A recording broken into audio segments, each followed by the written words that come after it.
All right, welcome everyone. I think we've got at least, if not everyone, then at least quite a number online now and into the webinar. First off, welcome. My name is Anders Wall. I am COO and Deputy CEO here at GreenMobility, and with me today I have Daniel Torius, our Director of Project Development. Today's webinar will be on city criteria. More specifically, how do we choose cities? How do we evaluate the best cities? Pros and cons, and the process in that.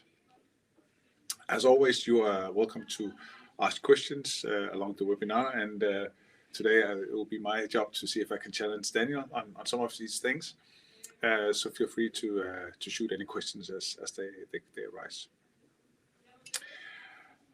Initially, just a small introduction to GreenMobility. We are an electric car sharing company based here in Copenhagen. We are operational now in 8 cities across 4 countries. From start of GreenMobility, one of the main parts has been to focus on CO2 reduction across the cities, but also to strengthen city environment in terms of reducing private cars. Working with cities across Europe has had a clear focus on those two, so CO2 savings and reduction of private cars. And how do we interact? How do we complement the existing infrastructure of the city? I think that goes very well together with today's topic. And as you see with this graphic here, I think this is what we aim to have in all cities. So a strong public transport sector that can complement car sharing, but also we see advantages where we have cities with great short distance operators in terms of bicycles, whether it's sharing systems or private, but also on kick scooters and similar. So this triangle of mobility, if you like, has proven to be a good structure. We will never be able to replace long distance traditional public transport, but we will be able to replace private cars.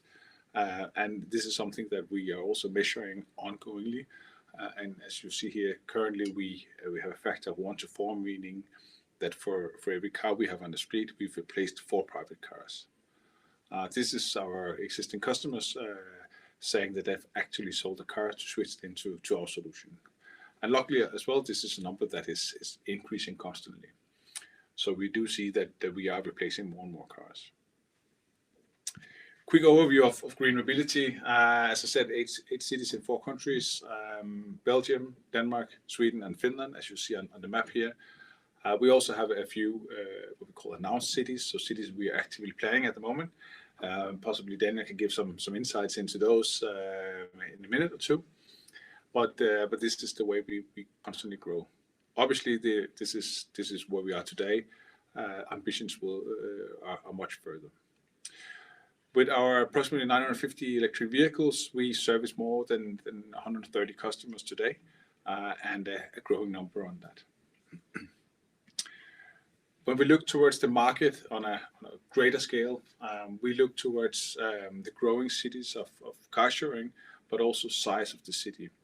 And without getting too much into the slides ahead, then we've seen a clear trend that not only are car sharing welcomed in smaller cities, but we've also developed our platform to be able to operate in these small cities, meaning 250,000 plus. So likely not that small city still. It is a market that continues to grow, and not least with political support from cities around Europe. We do expect the market to become much bigger in the coming years. For our current cities, we have stated that our aspirations are to reach presence in 35 cities by 2025 with more than 10,000 EVs, and by that being a clear industry leader. And this obviously entails opening many more cities from the current 8 to the 35, and I think that's a very good question to start today's webinar with Daniel on, and ask how are we then going to achieve the next 27 cities? What are the criteria to look for? Yeah. So Daniel, if you could maybe share some insights into that, and maybe some of the criteria that we are working on, and I know that you and your team is working on. Sure. Yeah, because we have quite high aspirations, as Anders just introduced, and we are currently looking at opening quite a few cities over the coming years to achieve those aspirations. And we do see a significant potential in quite a few cities. So the big question is again, how do we prioritize those? How do we select those? No doubt that this is still a young industry, and this is a framework that we are continuously developing and continuously improving. So also for this session, I think interesting also to get questions and input from your side. But looking at it again in a European perspective, the potential is significant. And when I and the team, we're looking into the cities that we are to launch in next. Overall, we are putting in a number of criteria to shortlist those cities. One criteria is obviously the size of the city. We have for a long time been viewing cities larger than about 500,000 inhabitants, but we have then also tested ourselves a bit and challenged ourselves a bit by entering smaller cities such as Aarhus and Malmö, and I would say evidence shows that these cities are definitely also interesting and can at least as second cities, and I'll get more into that a bit later, function in a free flow car sharing setup. In the other extreme, there is an ongoing debate also internally at the company and in our team. Are there, at least at the stage where GreenMobility are now, are there cities that are too big for us at the stage we are right now? Cities such as for instance London, Paris, mainly because the infrastructure is completely different from what we see in cities around Europe, such as Copenhagen and similar cities. But these are criteria that we are continuously looking at and using to filter the cities that we're looking into next. Then, of course, also from a more financial perspective and economical perspective, aspects such as the national incentives that are available, as well as looking at it regionally in the city, areas that can improve the business case from a financial perspective. The parking incentives, national incentives on electric vehicles are aspects that are interesting for us to consider in this context as well. Do we have too small cities? One thing is that the large ones. Yeah. When can we go too small? I think we can go too small. Definitely yes. Again, it's a challenge since we launched Malmö, Aarhus, and they are actually performing quite well. It's something that I would be reluctant to confirm, to say yes, there is a specific limit. But at least I think from a free float concept, there are some limitations to the usage of that. I think going into significantly smaller cities would probably, at least on the shorter term, mean some sort of combination of a free float / more station-based solution to make it operational from our perspective. And again, also local competition is interesting for us. I would say from our perspective, competition is a good thing, because largely that also means that we are more players in the market that develop the market and educate the people in the cities to use the sharing services that are available. So overall, my argument would be that competition is good, but of course it's always a discussion of, can there be too much competition? Can there be too little competition? But just again, these are some of the criteria that we're looking at in this filtering process. So we have the high end and to say, but the low end, if you like, and then we need to find a sweet spot somewhere in between. Actually, there's also a question specifically on Madrid. You mentioned Paris, London. How do you feel about Madrid? How do you see that? I think Madrid is a very interesting city. I would say it's definitely also a city where I would assume quite a lot from the team here would be willing to go on a field trip, which is always a positive element. But I think also from the infrastructure side, from the size of the city, I think it's very interesting. And there is already car sharing available there, meaning also that the market is not brand new. So we would be entering a market that is already developing. So I definitely see Madrid as an interesting potential. And the EV Pro. Essentially, you have to be electric to operate in Madrid. Exactly. So that's a plus for us. Exactly. So I think there are, for looking at it from a checklist perspective, the criteria, the prioritizations, Madrid would definitely stand out. And I think in the future slides I can also get a bit into how we are then looking at this from a European perspective, how we would organize ourselves.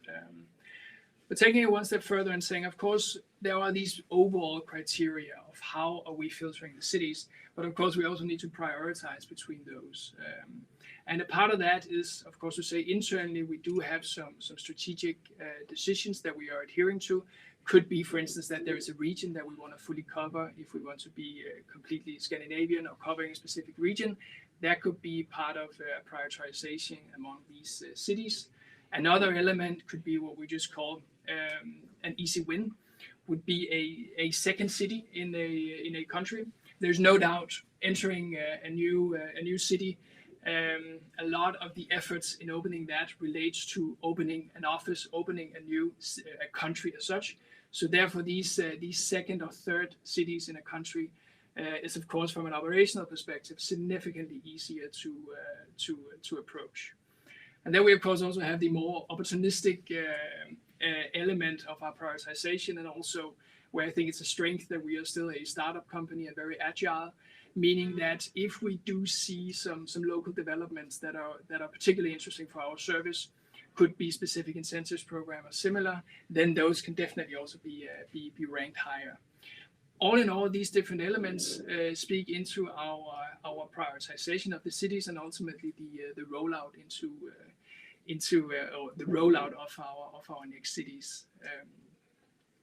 And of course, we cannot simply open a city from the one day to the next. So how long does it take? That would be maybe a good. It's a relevant point. I would say launching a city is something that we continuously improve, and what we can see over time is that the cities that we have now implemented are becoming more and more efficient.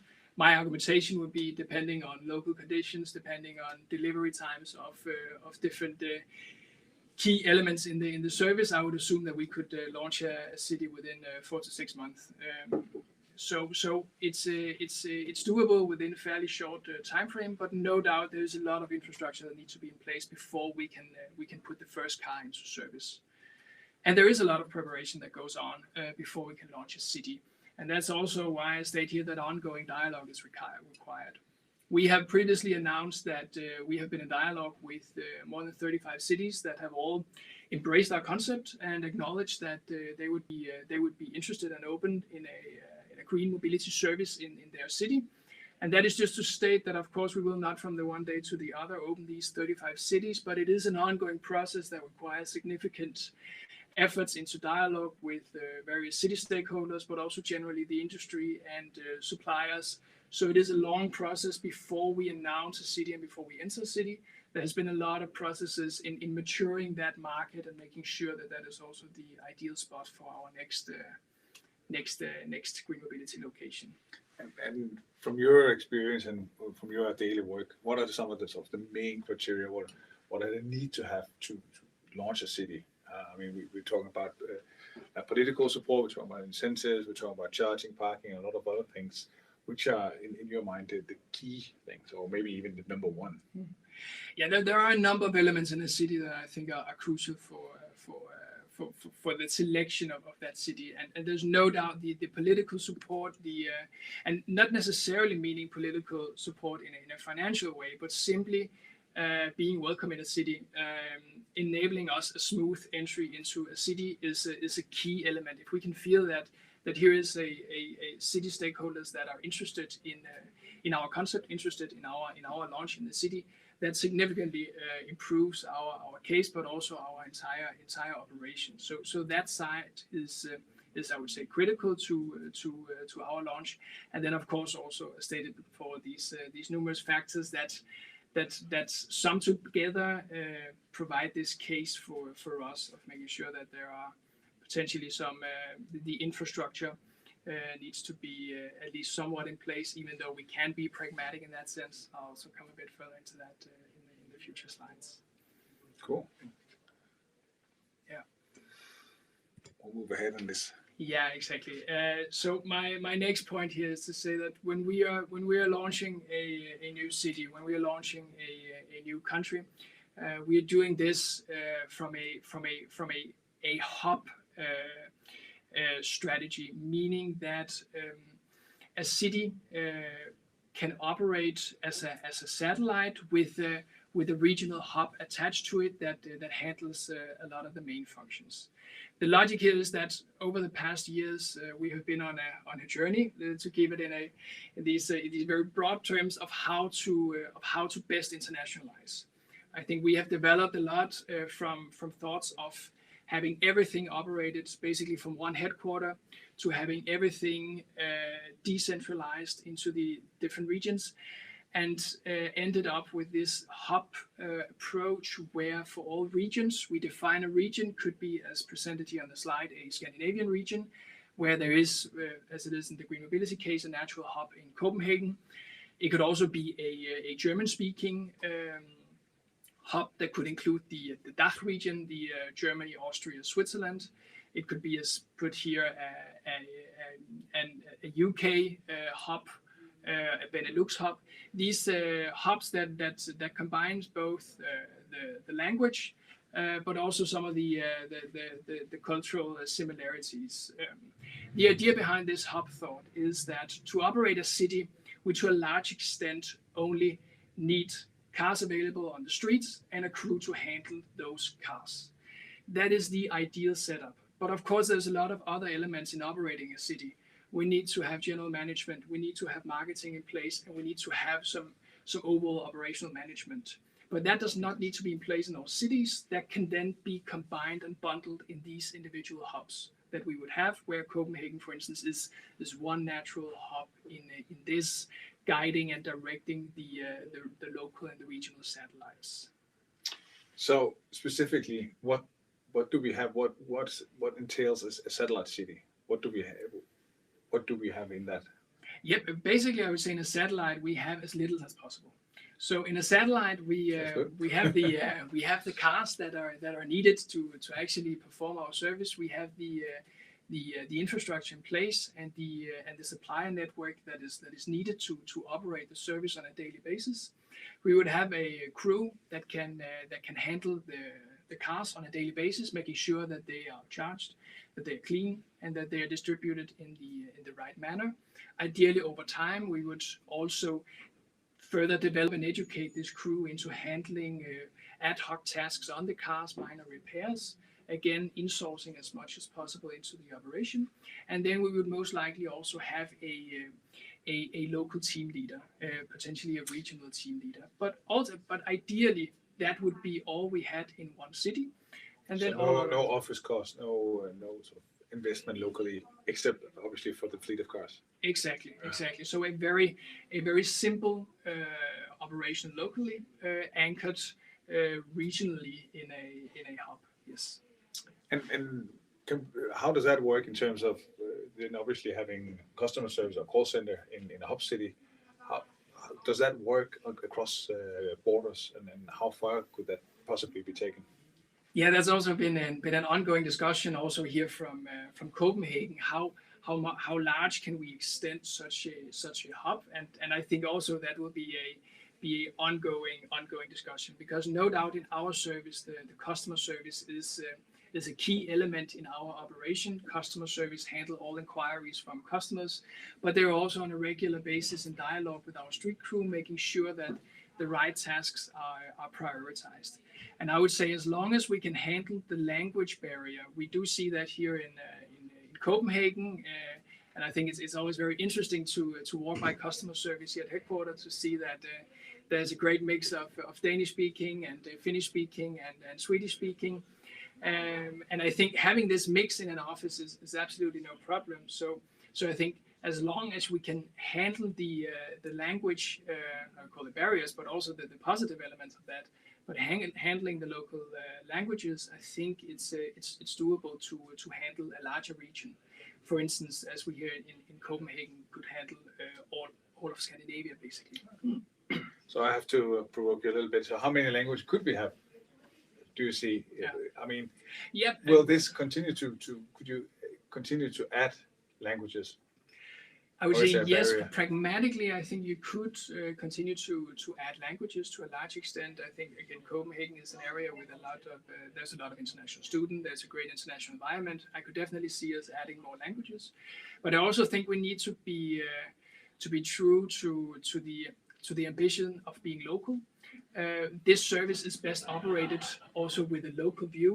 And I think we also need to be aware of the limitations we would have from a Danish headquarter of actually operating a service in Switzerland or in France or in the UK for that matter. Here, I think we could gain strengths both from a marketing perspective, but also from a management perspective of being more locally present and also really tapping into that local know-how that we could get from a hub, rather than centralizing all, even though we could potentially cover all the languages.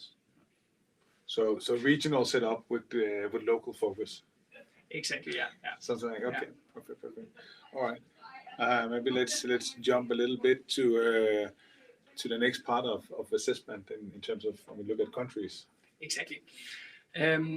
Because of course one thing is of course to select the countries, to select the region, but looking at it from then a country's perspective and saying how do we assess the individual cities and individual countries. I've had it added here on this slide just a few examples of how we do and how we could approach this. One element of assessing a country is of course looking at the concentration of competition. This is just an example from Germany, where we look at all the major cities and saying how is the concentration of competition. Again, back to I think one of the first slides of saying competition, good or bad, too much competition, too little competition. It's an ongoing discussion and there's no final conclusion to that. But it's an interesting element at least to include in our assessment of a specific city. How is the competition locally? Is it a competition that is growing? Is it stagnating? It tells you a lot about the dynamics in the market and also the potential in the market. But of course, there are also these very pragmatic elements that we're looking into. We're looking into the charging infrastructure. Is it well developed? Are there large ambitions, both on a national level, but also locally, to further develop this charging infrastructure? How available for us would that charging infrastructure be? But also other elements such as the crime rates in the country, income level, all of those elements together or jointly tells us something about the country assessment or the city assessment of how attractive that is for us to enter. And especially for countries or region where there are a significant number of cities that we could potentially enter, that is where this assessment becomes very interesting, because that would then be where we start ranking the different cities between each other. Again, I think looking at it from a German perspective, I looked online and saw that there are, I think, 27 cities with more than 250,000 inhabitants. So quite a few cities to select from. So there, the main task is actually being able to prioritize them. So you got your hands full for Germany and others, and maybe Exactly. and maybe it's safe important to include as well that this is obviously an example for Germany, but similar structure that we do for all countries, both currently operating and potential countries as well. But I think the interesting part that you get at is also that there's not sort of one element, there's not one criteria. This is a grading of a number of elements, and there's but hopefully there could be one sort of unique best case scenario, but in general it's a weighing off and summing of all risk factors and combining that in some kind of scoring to evaluate the best cities, because ultimately all cities have good and bad things.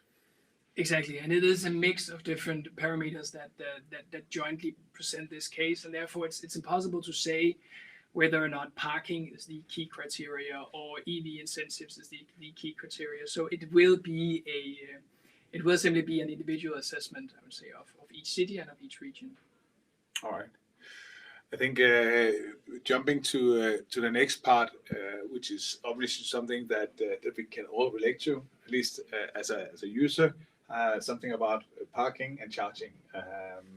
Seems very simple, but I know from your work as well that it's not as simple as that. No, and I think definitely that is one of the main headaches that we have in the team. That is once it becomes very local, and of course this service even though GreenMobility is international, ultimately we are extremely local. So we need to know absolutely everything about local conditions, including the local infrastructure. So a large part of our tasks when opening a city is that we are really in depth assessing the individual cities. One element is looking into the parking framework in general. Where can we park? Where are we not allowed to park? This needs to be completely in place for us in order for us to communicate to customers where can they park, where can they not park. We need to have a complete overview over the charging infrastructure. How well equipped is the city with charging stations? How much capacity does these have? Are there any entry barriers to those? And ultimately also looking at the opportunities for us to partner with private parking providers. We have this hotspot thought, I think has been introduced before, where we have dedicated parking spots for our cars. And this is both for the convenience for customers to park in key location, but also an aspect for us to, for instance, counterbalance if the charging infrastructure is insufficient in an area. So that is then where we would prioritize to have our own charging. But this is where it becomes very down to details and very nitty gritty, but definitely needed in order for us to operate a service on an appropriate level, and for customers again to have a smooth daily usage of our cars. And when we look then, the parking obviously is critical, but I know for a fact that charging equally as well. Super critical. We are using entirely electric vehicles, so we do need to have access to that. And then, can you give some examples of how we do that in different cities and who we work with? Yeah. I think we also again have developed here. I think from the beginning we had some ideas that we could have some basically pan-European agreements, for instance, on the charging infrastructure. But again, reality has shown that this is such a local business and such a local operation that no two cities are alike. So I would say in some cities, the charging infrastructure, one example is Malmö. The charging infrastructure is good, but all charging is located in private parking facilities, meaning that our cars would have no access to those. So we have a well-developed infrastructure looking at the numbers, but on a day-to-day basis, we have absolutely no access to those. That means in this area, we need to ramp up the number of charging stations we have available at our hotspots. The other extreme, again, same country, but that would be Gothenburg, where they have a significant number of charging stations and a very ambitious plan to increase those, meaning that then our need to have charging stations at our own hotspot is quite limited. So we do have all extremes even in the same country, and that also means that basically all cities are treated differently. But I think we definitely still have this market of very monopolized EV charging in many cities with one main provider. And that, of course, has its advantages, but definitely also disadvantages in the event that we would have difficulties in integrating or operating with those. And then can we benefit from working with some of these charging companies or utility companies, or doesn't it add any advantage to the business? I think we can definitely cooperate with them, because I think it's a win-win in that sense, because we are frequent users of the charging infrastructure in the cities where we are active. So we can also give a lot back to the charging provider in terms of where is the demand, and where is the demand for additional charges. Where, for instance, is there insufficient level of charging capacity available? And on the other hand, we can of course, by a closer cooperation with charging providers, have this better information loop with those suppliers in terms of making sure that for our operational zone we have a sufficient and adequate charging infrastructure available. So I think this setup is extremely important. So it's a win-win. We help them develop their business and they give something back, and then try to help our business to develop as well. Exactly. Sounds good. I think it sounds to me that you possibly have one of the most complex positions here at GreenMobility, sort of making all these complex into a sort of a city blueprint that we can operate and ultimately provide a simple service to our customers, so they don't have to worry about that. You've sort of mapped everything and make sure that the things are running smoothly whenever we launch a city. And maybe to finish off on the last part, and obviously you're welcome if you have any questions, but then if you want to sort of maybe put a few words to some of the examples that I know that the team and you have experienced. Yeah, again, just as a final slide, just to give you a few insights and also to show all of you that there are actually people out there in our individual cities. You can see what I want to show with these pictures is basically looking at the workshop where we have a significant number of cars available. That's footage from our installation process in Belgium. We do all installations of the cars ourselves. We don't foil the cars, but all hardware installed is done by ourselves. And to the extent possible, that is a spillover also to the daily operation that we're trying to in-house or in-source as much as possible in terms of these daily repairs that we do ourselves. So we are building knowledge as well. Exactly. On an ongoing basis, it tells us a lot about the utilization of these cars, and I think there's a lot of know-how gained by having our own crew, that they are on our payroll and part of our team. I think that's really crucial for our continuous growth. We also, as the picture in the middle shows, we're really using these cars actively. I mean, when we launch a city, we distribute a significant number of cars in these cities, and they are ideal marketing platforms for us and communication platforms. So we, of course, need to use that and are also using that. And I think the final picture is just a nice hello from Helsinki, and just is simply shown to present and illustrate that from every city we're launching, we are gaining new insights. This is definitely insights into opening cities with a different climate. We fairly quickly needed to ramp up on the uniforms for the local crew. There's no shovels. And shovels and generally the accessories available in the cars, but they handle it more or less with a smile, and I think that also gave us some interesting learnings on how that operation runs. Yeah, so there are essentially no two cities are alike, but all cities are possible to operate electric car sharing in. I would definitely say yes. Yeah. Perfect. Well, thank you for sharing your insights, Daniel, with us. I hope that gave some good input for everyone, for all of you listening. We're wrapping up, but obviously, if you have a question that you're dying to ask Daniel, you're welcome to post it now. Otherwise, thank you all for listening. We wish you a fantastic day, and you're welcome to join in on our next webinar as well.